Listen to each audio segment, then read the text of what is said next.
And we are live. It's your friendly neighborhood film watchers. We are Frankly Football. I am your humble host, Brandon, and I do got my man, Honey Grant. Set it off, Chris, with me. How you feeling tonight, Chris? Hey man, it's the weekend of love, Mm-hmm. and people have gone through their Valentine's Day thing and been hanging out. Me and you been trying to catch up with each other. You see my Mm-hmm. balloon in the back, man, and you Yes, sir. know, the since it's the love that's been shared abroad, but now we're gonna do a love with about this draft, man. It's something that we've really been trying to get into, what you've been trying to dive into, what you've been, going back and forth with Space Cowboy and DMV and everybody that'll listen to you about this draft thing, man. We're talking a little draft, man. So it's Saturday night. Let's talk about it, champ. Yeah. Let's talk about it. See, Chris, you can only keep a lion in the cage for so long, right? You Okay. you can only Okay. you can only keep handcuffs on a gorilla for so long, Chris. I can only be restrained for Okay. so long Okay. from doing what I Yeah. love. Yeah. And, Yeah. and that is talking about draft.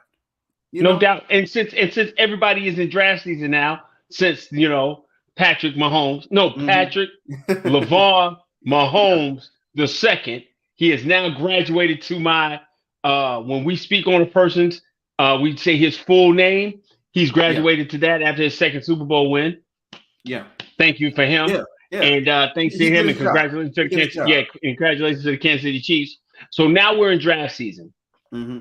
So now what we're going to do is we're going to kind of break down what we're expecting, what our criteria for the different guys we're going to talk about. We're going to talk about each position. We're going to break down about like 15 to 20 players at each position. In And total, you said maybe not today, maybe not in all okay. Oh today. no, no, no, no, not tonight. But in total, before this whole season's out, and before we get to that point, we're trying to hopefully be at about 220 to Mm-hmm. 250 prospects that we're going to look at. So Yeah. tonight, you hit me up. You say, "Hey, yo, see, let's burn the Mm-hmm. oil a little bit." Yep. And we said we were going to look at running backs, right? Mm-hmm. Running Yeah. backs. And so this has turned into the most how can we say, the position that we feel like every 2 to 3 years we can be looking at a guy. No longer are we looking for the bell cows, right? Mm-hmm. Like in the past of a Marcus Allen or an Emmett Smith or Earl Campbell or Barry Sanders, or let's take it even lower, Ezekiel Elliott, Mm-hmm. um, uh, um, you know, Terrell uh, uh, Davis. Terrell Davis, Yes, sir. Mark Ingram, we're not looking for that guy. We're looking to be able to switch that guy out and him be a complete and versatile back. King Henry, guys Mm-hmm. like that. We need a guy who can be versatile enough to be able to run the ball, pass block, catch. And we're kind of moving to the point where, because of the 17 game season or 20 to 21 game season we're trying to get to, Mm-hmm. we're really looking to get more players or have more players at the position. Yeah, We'll look at absolutely. yeah, we'll look at the two teams that made it to the Super Bowl this year. Um, One team had three running backs, four others would say four. Another team had a first round running back who didn't even suit up for the Super Bowl. So Interesting. it's become to the point that you can find talent in the later rounds. Mm-hmm. Isaiah Pacheco, he's a Super Bowl champion, seventh round running back. Yeah. You know, a guy like a Boston Scott or a Miles Sanders or things like that. Mm-hmm. You find people like that all the time. So now we're looking at saying, where can we find from these 10, 15, 20 guys that we're going to go over, where we see them, where they see what they are, their strengths and their weaknesses, as well as where we would draft them if you were going to be able to draft them for your team. Absolutely, absolutely. And it is important to note, for those who may not have watched us, this isn't our usual content. While we are Cowboys YouTubers in our usual space, Right. when it comes to draft time, we cater to everyone. We allow Absolutely. all to come and enjoy, because we want anyone, a fan of any team, to come in and to maybe give facts about a prospect and say, you know what, I may like that player, that young man, that Jahmyr Gibbs, that Zach Charbonnet, that Right. that Deuce Vaughn, Right. I may Yeah. like the traits that guy may have. Spoilers, for things to come later on in this show, because this is a draft show. Absolutely. And I couldn't say that in previous weeks. No doubt. No doubt. I may like the traits that young man may have, and I may like him potentially on my team.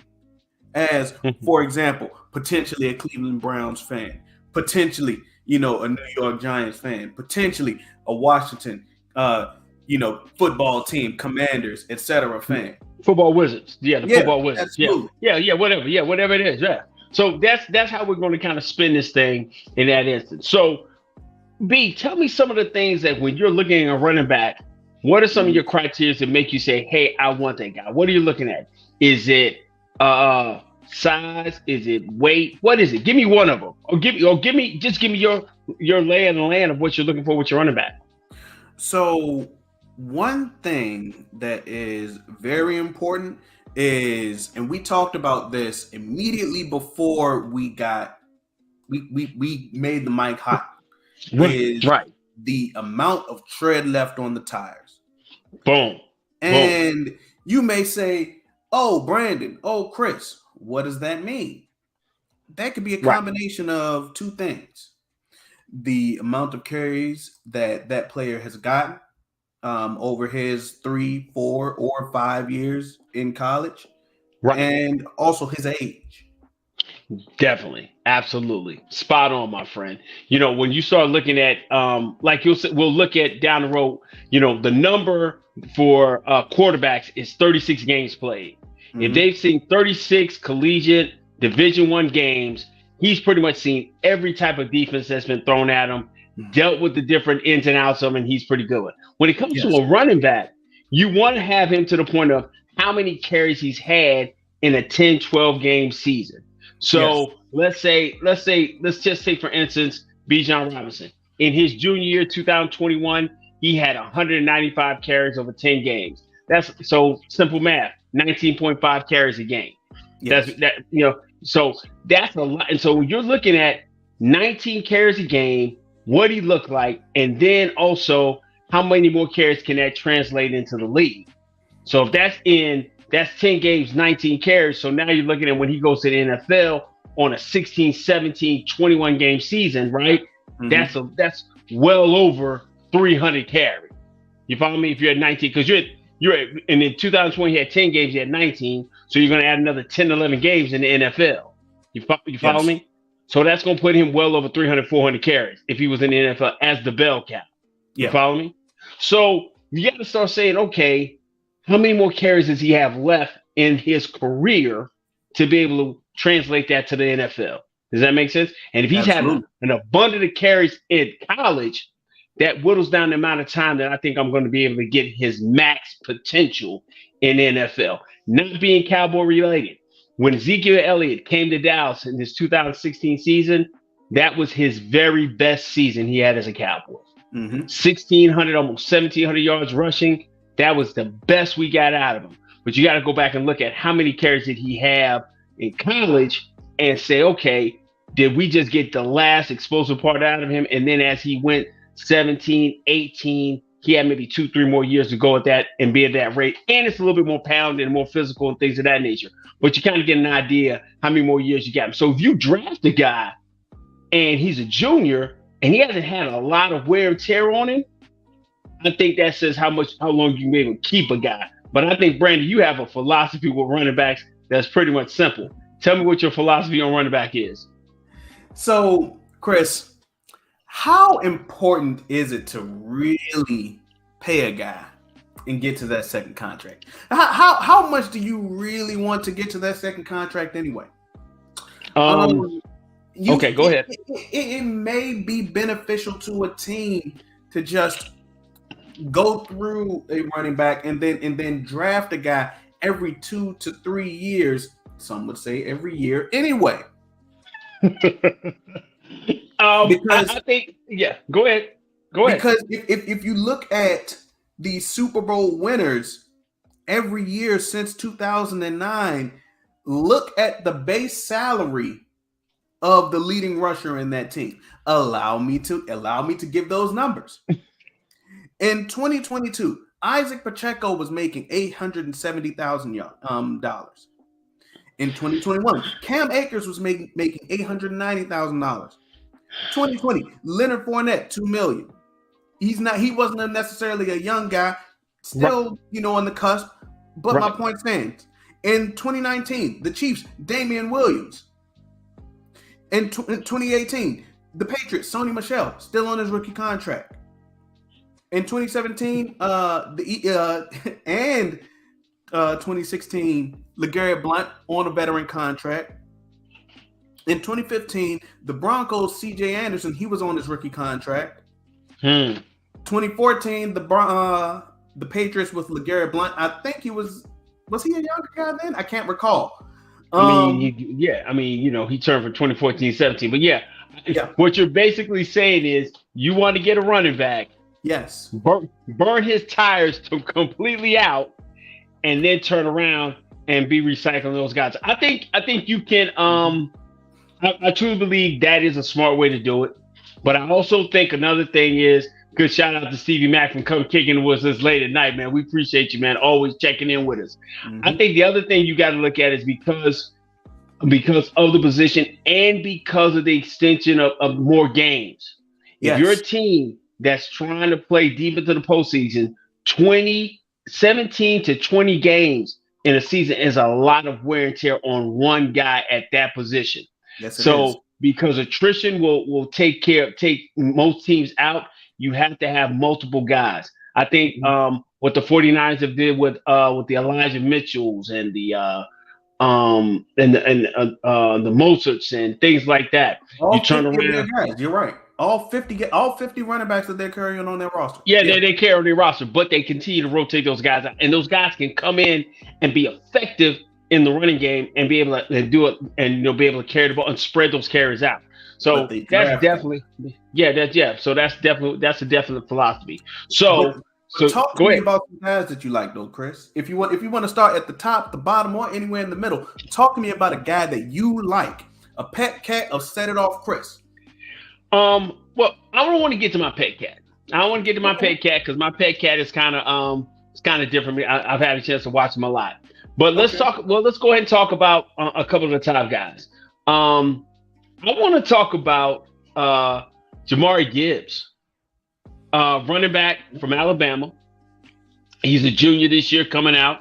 5'11", 200 pounds. Big boy. 20 years old. Very, very young.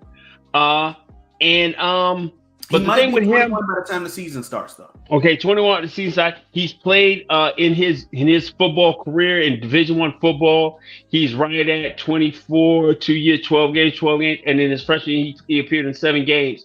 So he's roughly right around that 30, 31 games he's appeared. So he's seen a good amount of football. 89 carries his freshman year, 143 his sophomore year, and 151 this year. Hasn't cracked the 1,000-yard mark rushing in the season yet. So we can definitely say he's got a good amount of tread on his tires. Okay. Mm-hmm. Played at a very, very high level in Alabama. I always say, going through the process, when you start looking at these guys where they go to these power conference schools, his practices have sometimes been just as tough and rough as the game.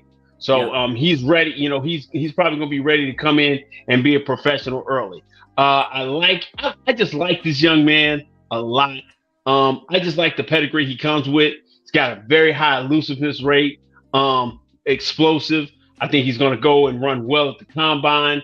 And I think Gibbs is going to be either somebody's number 1 or number 2 guy off the board. Many people have him as a Raheem Mostert if you analyze his game.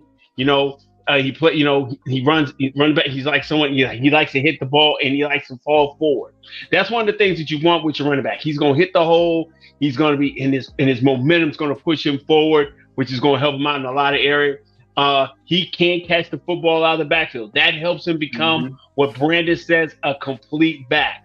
You have got to find a Full guy. circle. Full circle. Full circle. He has go. to encompass the cornucopia of running back abilities, and that is catching the ball out the backfield. Yes. They say he has, because of his size, he's going to have to learn how to, deal with his pad levels and things of that nature. But the one thing about him that knocks him is because of his size, we don't think he's going to be an every down back. And when a guy's not an every down back, that depends on where he may fall in the draft. I don't think, honestly, there's a first round back in this draft. I agree. I really don't believe there's a guy that you cannot live without. I do not think in this draft there is a Ezekiel Elliott, a Saquon Barkley, a guy that you got, you just have to have in the first round. If you don't get him in the first round, you don't get him. I think a lot of these guys are second, third, and maybe even fourth round backs. But I think if you get them there, they're still going to be able to do what you need them to do.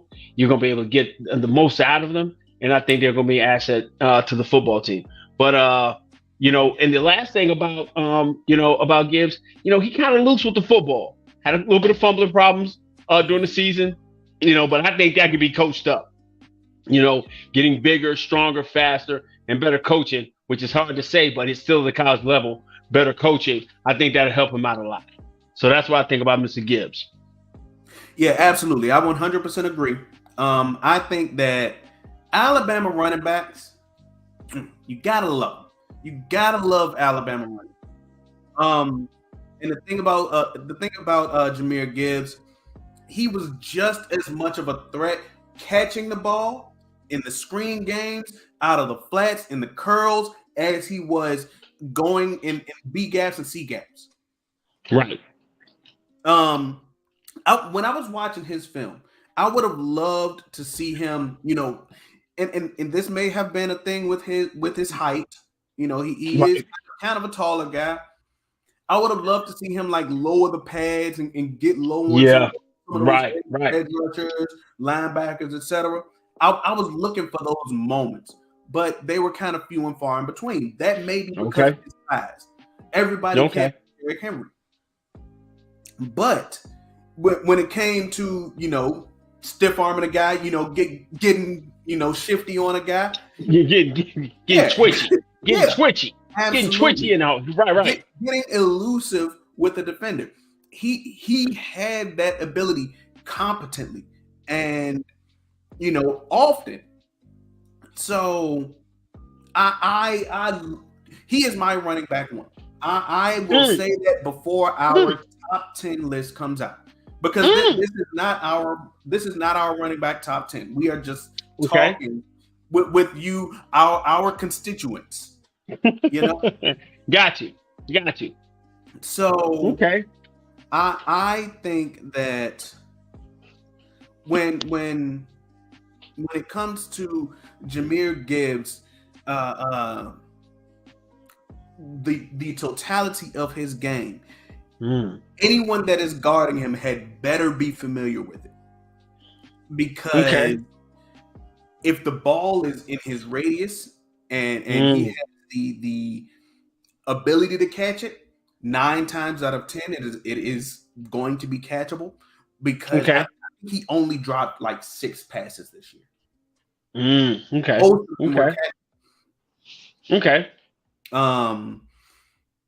He only ran the ball, I think, 150 times this year, and was this close to 1,000 yards. Absolutely. 151 to be honest. 151, 926 yards. Yeah. So the production was through the roof. And if we go back to our first point that we liked in running backs, tread on the tires. Right. He was not a guy that saw a large amount of total snaps, or total touches. Let's reword it that way. Let's see, 44 receptions and he almost had 200 touches over 12 games. Yeah, so I mean, a nice number, not crazy, not over the top, but he was definitely serviceable. Yeah, For a 20-year-old, that is very serviceable. absolutely. And at Alabama, where premier running backs are a focal point, Right. I think that the sky is the limit for him, with him being a younger guy. Absolutely. Is there anyone else that you like? I'll let you lead on to the next guy, Chris. Okay. Well, if we're gonna go to the next guy, I'm gonna go to Zach Charbonnet, Yeah. running back out of UCLA. Age 22, maybe 23, maybe 23, was 22 born, so he just turned 22. 6 foot, 220-pound running back. He's a senior, so he's played all 4 years. Yeah. And being that that's the case, that wear and tear we talk about. Well, he played 3 years. But the wear and tear we talk about is not as bad as we think. We look at his senior year. He had like 220, a little bit over 225, 227 touches, and then his senior year, right around the same number. So he's about 225 touches. Nice amount of touches on him. The thing with him is that he's got that. He's not a run away from you type of guy. Okay? He's a guy. He's a steady. Really, if I put him in the game, I don't feel like I don't have a superstar back, but I've got a competent back. Does that make sense? Absolutely. That makes sense. You ever say? Right. He's going to break tackles. He's going to be, he's going to be a guy who's going to be hard to take down. And because he's at 220 pounds, so he's not a frail size guy. So I like him at his height and his size. He's got really nice hands out the backfield. And, he's done well in that. The biggest knock on him, like I said, he's not a super twitched up guy. He's not a super athletic guy, but what he is though, he's durable. So he's like a guy, you could, clone him as a Chris Ivory, one of those guys who's just going to be a steady guy. You're going to put him back and running back, boom. He's going to come in, he's going to pass block, he's going to catch some balls out the backfield. But I think he's a very, very dependable, serviceable back if you need a complement to your bell cow. That's what I like about Zach Charbonnet. Give it to me. Come on. This might be one of your cats. These one of your cats. These one of your cats. I know. Yeah. Zach Charbonnet is one of my pet cats. I struggle with him being my running back 2 at times. And I already told you that Jahmyr Gibbs is my running back 1. That he's your running back 1, right? So what does that tell you about Bijan, right? So and this is not our running back tier list, right? Got you. Right? Mm-hmm. So here's the thing about Zach. I see a lot of Zeke Elliott in him, including, and that's just us being Cowboys fan, right? We can compare guys that we see regularly, including his potential trajectory in the NFL. He has had a lot of exposure in his collegiate career because he hit the ground running in college. Okay. He had production since 2019. And then he lost his job for a little bit to Hassan Haskins. And then he transferred because he was at Michigan. And then he transferred to UCLA. Okay. But he has, some decent wear on the tires. Right. But he's a bigger guy. He like 6'1", 6'2". And you can tell he's sturdy. Okay. Sturdy, very, very built guy. If the crop top look was still around, he would probably be. He would probably be a crop top wearer. Okay. Yeah. Okay. But he does everything to, I guess, avoid the tackle for loss. Okay. Make some creativity in the backfield, creativity in his route running. Excuse me. And not necessarily in his route running, because that may be an area where he needs to improve. But creativity in the screen game, etc. But he's a very creative back with his game. So I love his game. Okay. I love Zach Charbonnet's game. I think that he's very hard to get down. His hands are great. His blocking is very serviceable. Okay. I think that a great comp for him is Zeke Elliott, because I think that is where he is. But that may be a bit of a negative for him, because where we saw that shooting star level fall for Zeke at the same time might be there for Zach too. Zach ain't necessarily old, but he's 22 at the same time, and he's been playing since really day one. Okay. Yeah. Okay. So do you understand why I say that? Yeah, because what you're saying, because of his height and his size, he can get downhill on you. Yes. And he's been playing. He kind of had that lull where he lost his job, kind of got his fire back in his belly. Then he's going to be able to do everything, and he doesn't do anything exceptionally well. He's just okay. He's good here. He's good there. He's an NFL back, but he's not a guy who he can handle 20 plus carries with ease. Yeah, because of his size. Yeah. You did. You got close. So okay, I understand your love for him. I definitely understand your love for him. He, like you said, his elusive rate is very high. So he's going to do everything to get back to the line of scrimmage. He's going to be shaky and shifty. He's going to miss. He's going to break tackles. He's going to get forward. Like you said, he will be his first three. He'll be that guy who's like we said, we looked at him as like maybe a second or third round guy. Yeah. And he's going to come and be productive for you. So I like him. I like him a lot. Absolutely. I know you're in love with him. Hey, I like him a lot.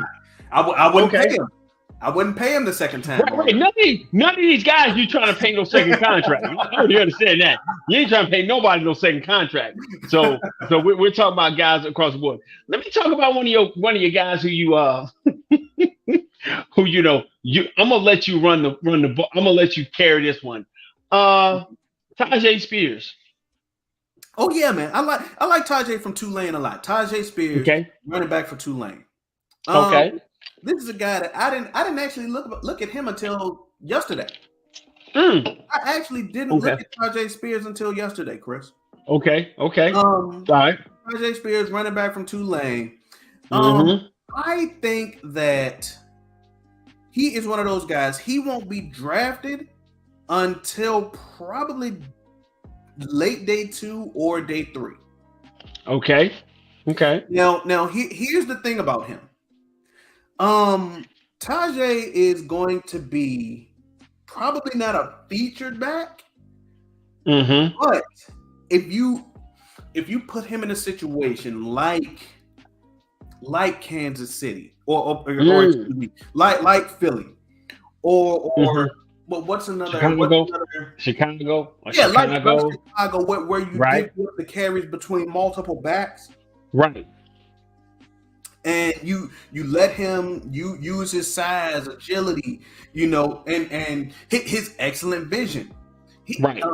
At the beginning of our session today, we talked about qualities in running backs that we like. I love a running back with good vision and decision making. Okay. Tyjae Spears has excellent vision and excellent balance and excellent decision making. And that to win him snaps and win him downs, because what would be a down that would be a 2-yard gain, and if he just looks to the right and he sees, okay, there's my lane, it has now developed. Let's just go to the right. It will now be a 6-yard gain, because there will be guys, and let me scroll down a little bit. There are 2 names on this list that we can maybe take time to talk about them for a couple seconds. There are Right. two guys that I watched Mhm. that do not have good decision making, do not have good vision. And those are? Tank Bigsby and Zach Evans. Yep.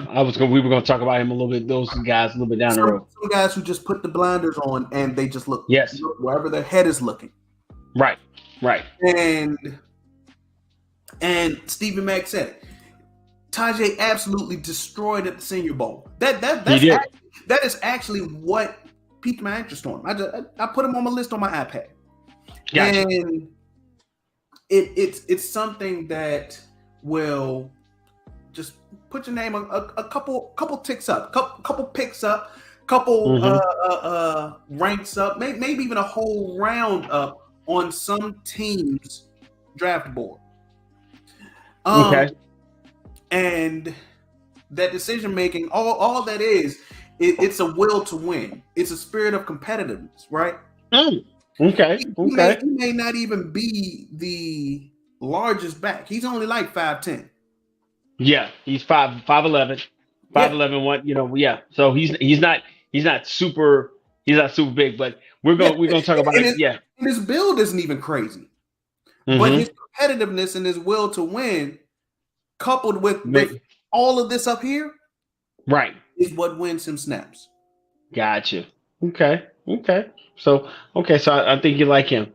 So let me go ahead and get with your pet cat. I'm gonna pull your pet cat, and I'm gonna give you my pet cat, and we're gonna wrap this one up.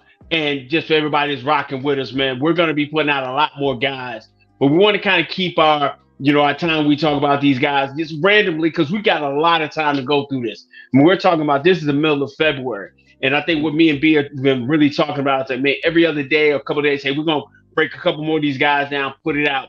But we're gonna talk about this guy right here, man. De'Von Achane. Yeah.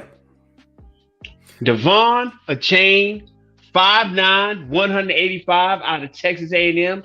And I think when we called him, we said De'Von Achane is off the chain. Yeah. He might be the fastest running back in the draft. Okay. He's the fastest guy in the draft. So does he give you at least the fastest running back? At least the fastest running back. Okay, so now here's my question. Does he give you, at his 5'9", 185 frame, right? Does he give you Clyde Edwards-Helaire vibes? Or where's his vibes lead you? I need to find out how where does that lead you? Because he's not a big guy. He's not a guy that's good. He's a small dude, and he's trying to go to the level where big men destroy little guys like that, but because of his speed, his quickness, his agility, his elusiveness, he's a guy that can play. So tell me how you feel about Achane, man. I love that he is a home run waiting to happen. Okay. It's just waiting to happen. But his small bit. But here's the thing.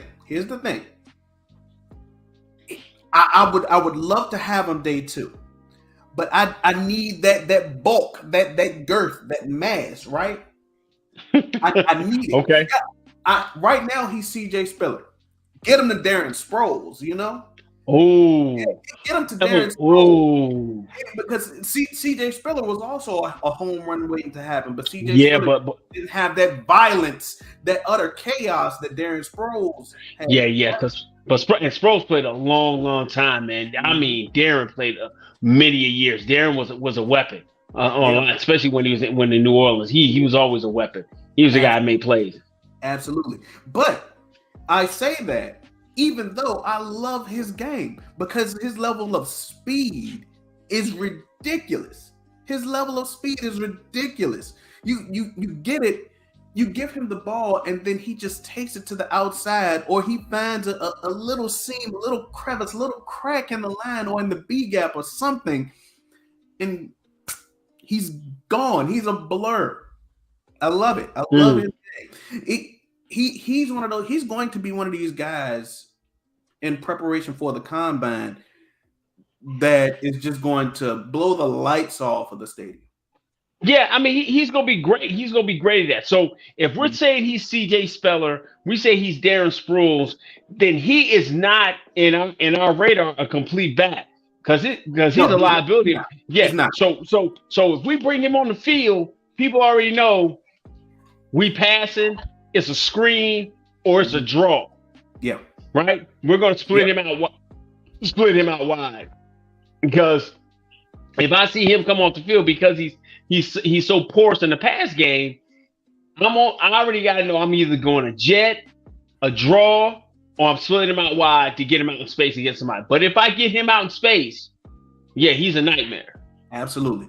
And Okay. that is why as this first off season and those next couple go on, he has to put on body mass.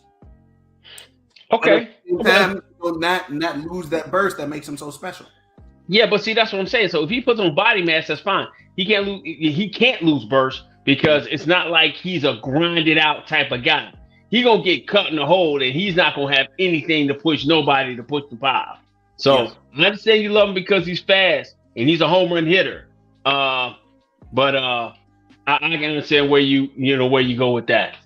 I'm gonna talk about my guy, man. I mean, and he's my pet cat in the room, man, and I Yeah. love him for who he is, man. I know a lot of people kind of looked over this guy. Man, my pet cat is Israel. Oh gosh, I can't even pronounce it. Ab, and Yeah. man, listen, Yeah. I can't help Izzy. it. I'm just Yeah. gonna say I can't Izzy help out it. of Pitt. Right. Abani Conda. There you go. Maybe. Yeah, Maybe. okay. Okay. Yeah, they're gonna beat us up because we butchered his name. But I love Israel. Israel's 20 years old. He'll be closer to 21 by the time he get to camp. 5'11", 215, out of Pittsburgh. I have a infinity for the players that come out of Pitt because they come out very rugged and gritty, and Izzy fits that mold for me. Izzy ended up playing. He had his best season, man. He had a 1,400 yards this year. Was just a straight workhorse for Pitt this year, and but he's kind of a one cut go guy. You know what I'm saying? He's a downhill guy. But I like him. I like him, and I think because of where he's played at and how he's handled himself, I think he's that kind of guy. He's got big play speed. He has high end combination of size and speed. But he like I said, for his size and his speed, he's not a big tackle breaker. Okay, like if he gets hit, he's gonna get not hit. He doesn't run through his pad. That's it. He doesn't run through his pads. Does that make sense? Yeah. So he'll get hit and then he'll get knocked back. So he's got to continue to kind of hone his skills and hone it. That's more what coaching is going to come in to help him with his development. But I love his big playability. I mean, the guy scored 6 touchdowns in the game this year. And I just love Israel. I love Izzy's game, and I think he's going to be a really good back at the next level. I love him a lot. Talk to me.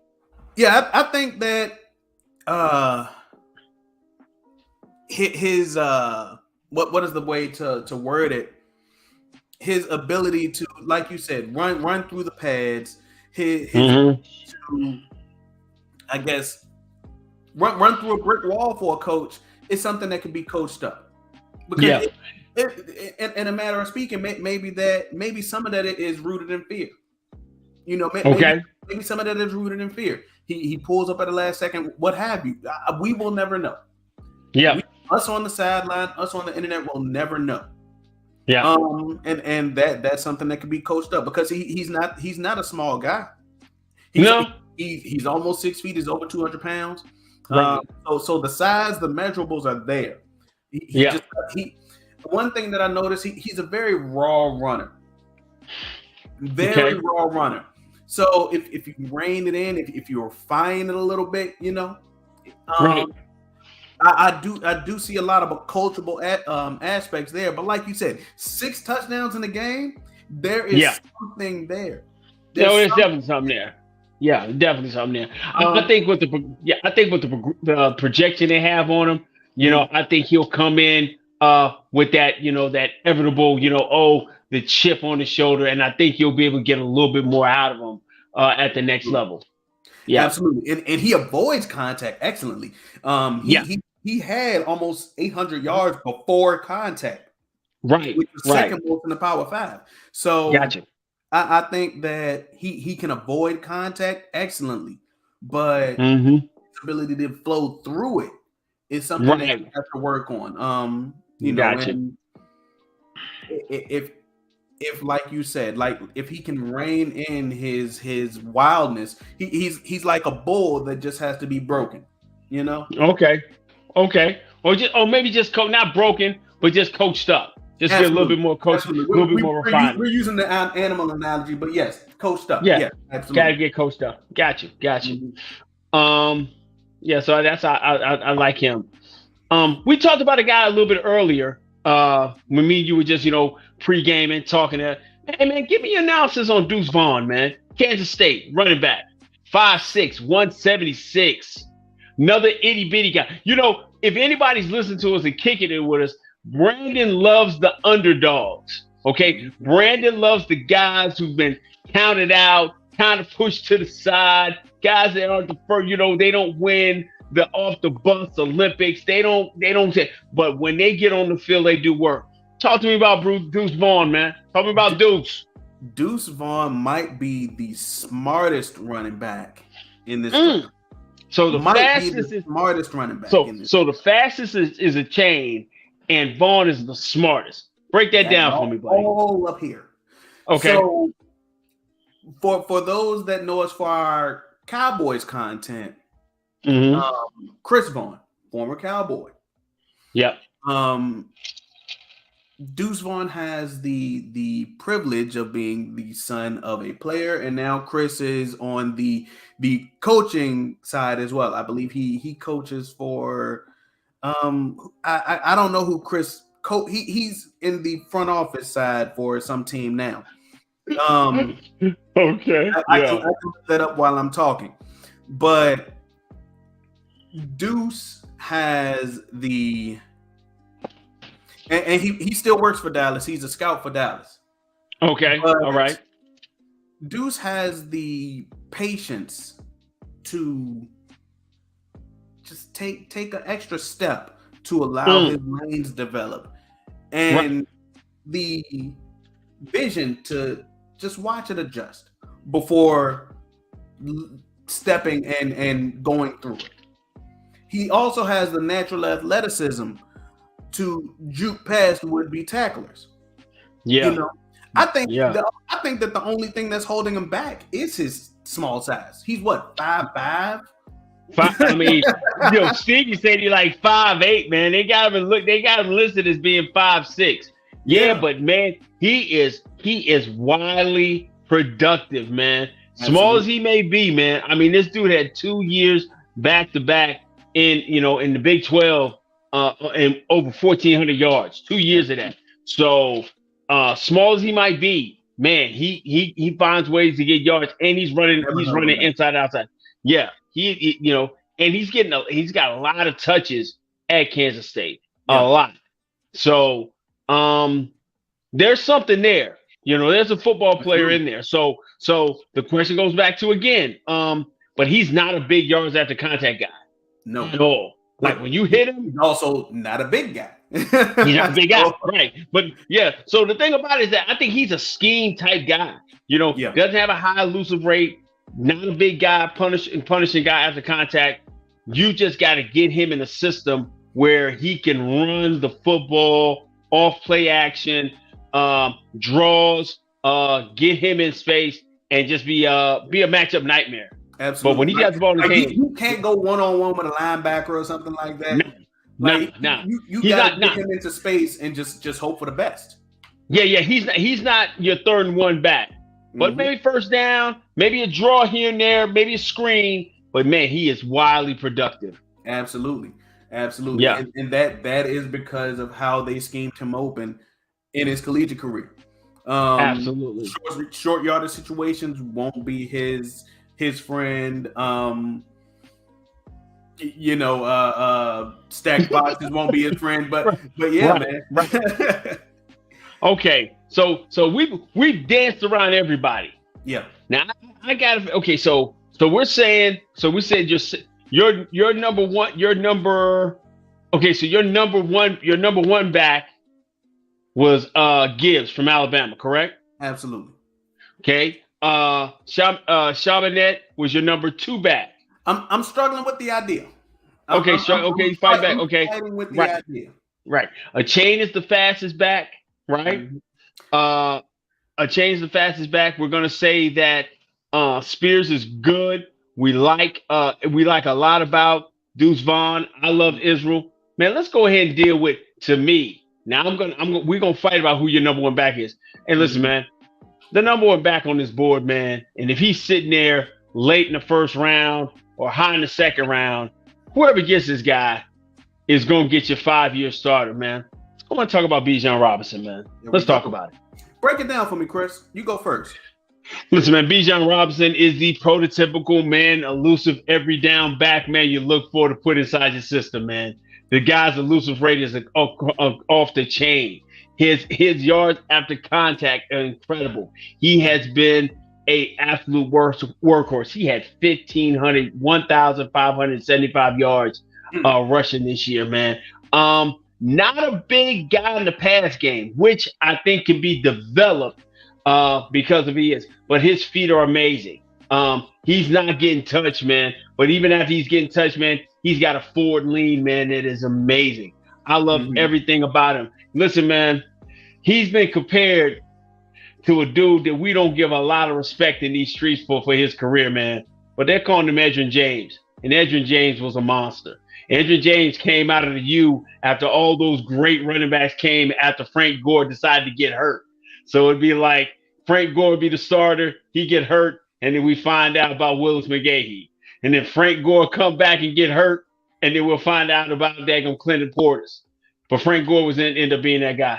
Bijan Robinson is going to be that guy when he gets to the league. So I love everything about him.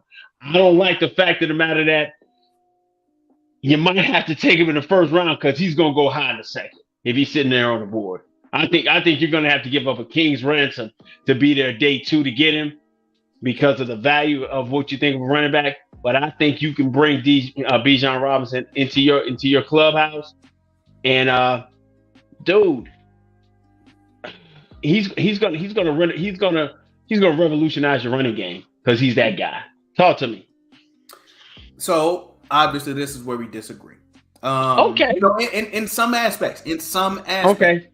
Bijan Robinson is a truck.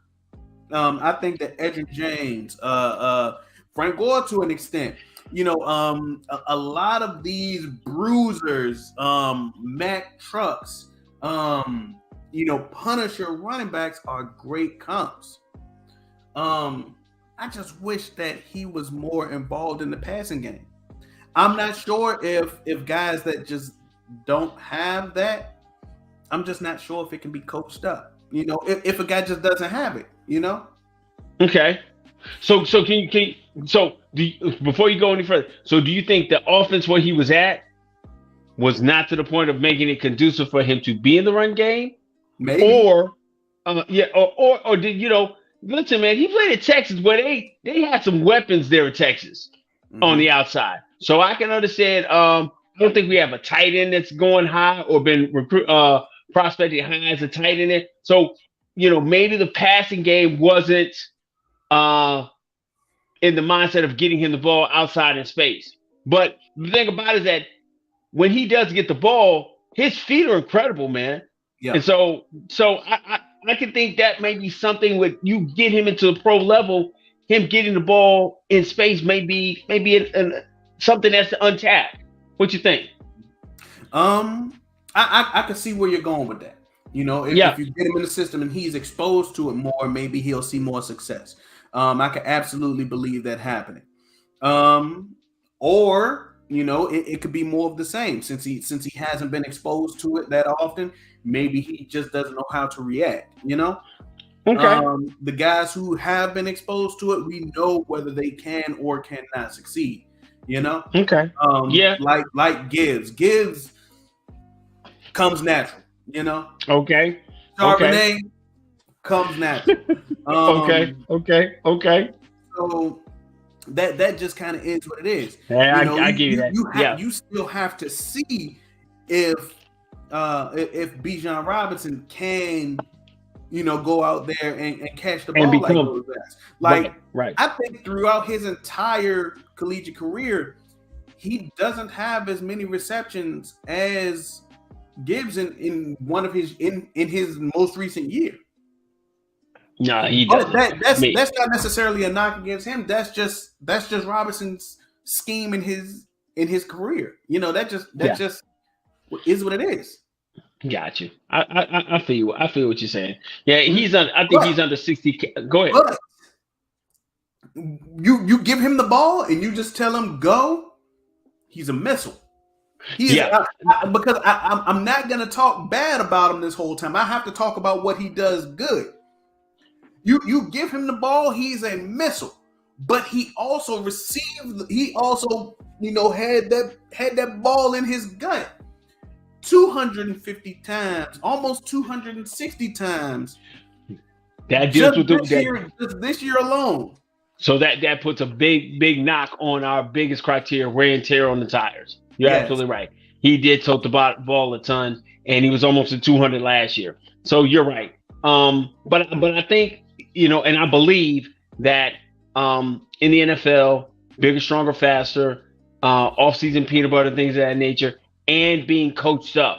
See, I think that's one of the things that we, you know, a lot of times we expect a guy when he comes from college, he's already a finished product. And really, man, he's just really entering to the second gear of his development. Yes. So I definitely believe that Bijan will be a very good and productive pro, and I think he'll go somewhere in the league where they'll be able to give the ball with him in space, and he'll be able to be one of those guys. Imagine Bijan in a place like Kansas City. It'll be insane, dude. I can imagine. I mean, you can imagine. He's gonna go late, right? Right. Imagine his violent, extremely fast, extremely strong style of running in a place like Kansas City. I mean, I could see him in Kansas City. I could see him in a place where he can be used and needed in Buffalo. I could definitely see him, you know, God forbid, in a place like Philly. Good offensive line, and you're having to deal with him 3-4 yards downfield before you get a chance to touch him. Mm-hmm. And then he's to the point he's shifty. So I think he'll be definitely an addition anywhere he goes, man.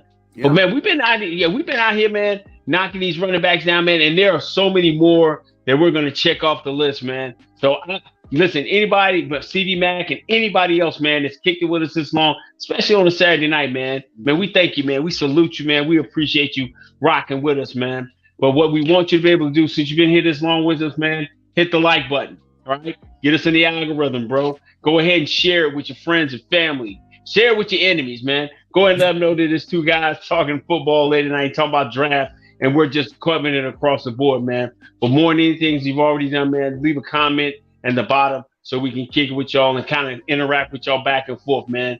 Listen, bro, this is draft season, the season where we talk about everybody. But you're talking about two guys who love to watch film and love to get down with it, man. I am his Robin. He is the Batman. He is the Bruce Wayne, man. He's the debonair suave cat, always brushing his ways, man. He's the guy you don't even know he's got all his knowledge in his back pocket, man. And man, together combined always, man, we are Frankly Football. And until next time, we'll holler at y'all. Peace.